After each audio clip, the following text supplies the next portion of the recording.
Good morning, everyone. Welcome back to Naomi Living Naturally.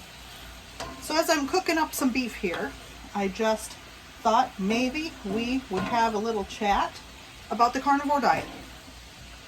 So last year, around this time, actually I think it was the beginning of August last year, I went hardcore carnivore. We're talking, I literally only lived on beef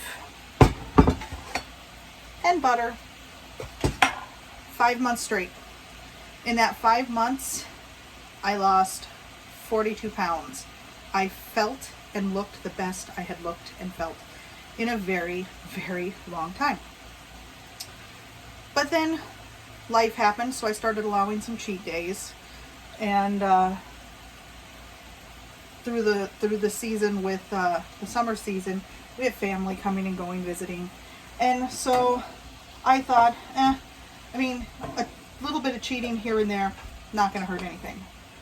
Not true. So I not only stopped losing weight, but I gained back some of the weight that I had lost by going hardcore carnivore, and some of my inflammation returned. So I am actually going back to being a hardcore carnivore, and I seem to do best eating ruminant meats specifically. So I feel better on beef and lamb.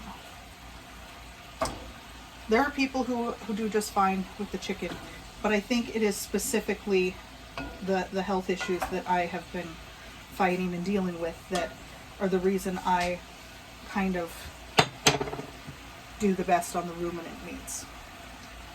And I also do believe that it is true that ruminants, because of the fact that they have 4 stomachs and they chew their cud, and as it's processed, as what they eat is processed through their 4 stomachs, there are less toxins. So basically the animal itself is the filter for the toxins in the grains and the hay and whatever else chemicals are sprayed on in the fields.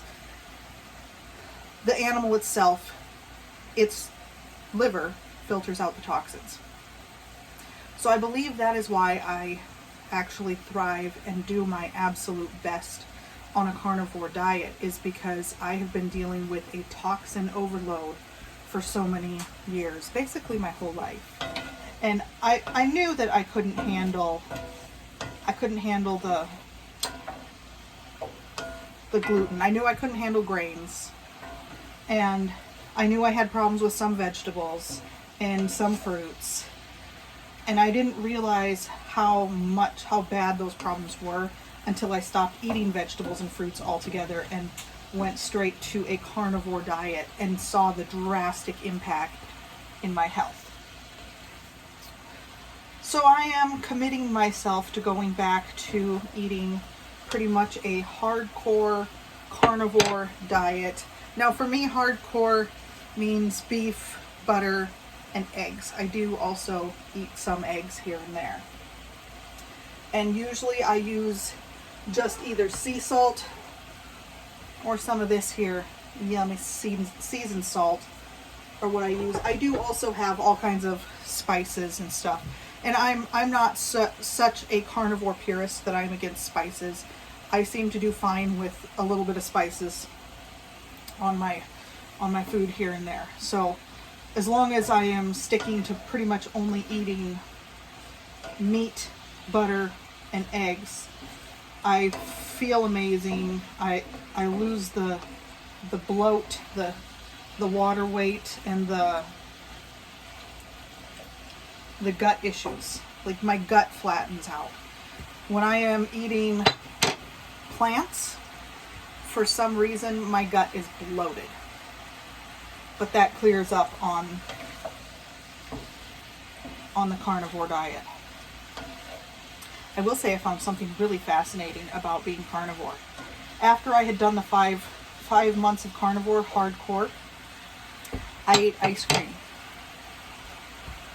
What was shocking to me is that someone like me who has had IBS and lactose intolerance my entire life, I tried ice cream after being a carnivore for 5 months, and I was like mind blown because the ice cream did not negatively impact me. It's like my whole microbiome changed, and I was able to now I can handle dairy now. I have a little bit of dairy allergy, so I do still have to limit the dairy, but the discovery that I can eat dairy now, it was amazing. So I started eating a little cheese, and I started eating ice cream. Of course, those are the cheat days that I was talking about this summer. I didn't go hog wild and completely obliterate my carnivore diet with a bunch of like crap and junk food. My cheat days were eating things like berries, or maybe I had a couple of bites of potato and carrot with my pot roast every once in a great while. And ice cream. Ice cream is very sugary, which is part of the problem, because on a carnivore diet you don't touch sugar, so it's so much healthier. You're not touching anything processed, and you're not touching anything with sugar on a carnivore diet. So that is the plan. My plan is to go back to doing what I felt my best at for 5 months straight, and that was the perfect hardcore carnivore living on beef, butter, and eggs. So I'll give you guys updates along the way, and sometimes I'll share some of the meals that I eat. Like right now, I just diced up some chuck roast. I found chuck roast is a really good value for beef. So I buy chuck roasts, and I will either, roast them in the crock pot like I normally would, or I'll dice it up somewhat so it's kind of like stew meat, but diced a little bit smaller, and then I'll brown that up in a pan, and I'll eat that for a meal, which is what I'm doing right now, is browning that. Hi Marley, my puppy, he's right behind me. And the great thing about being a carnivore is that I can share my food with my dog, and he's healthier and happier for it too, because he pretty much, because of his gastrointestinal issues, he pretty much lives on chicken and rice. But anyway, thank you for joining me in my kitchen today, and I hope you have a fabulous day.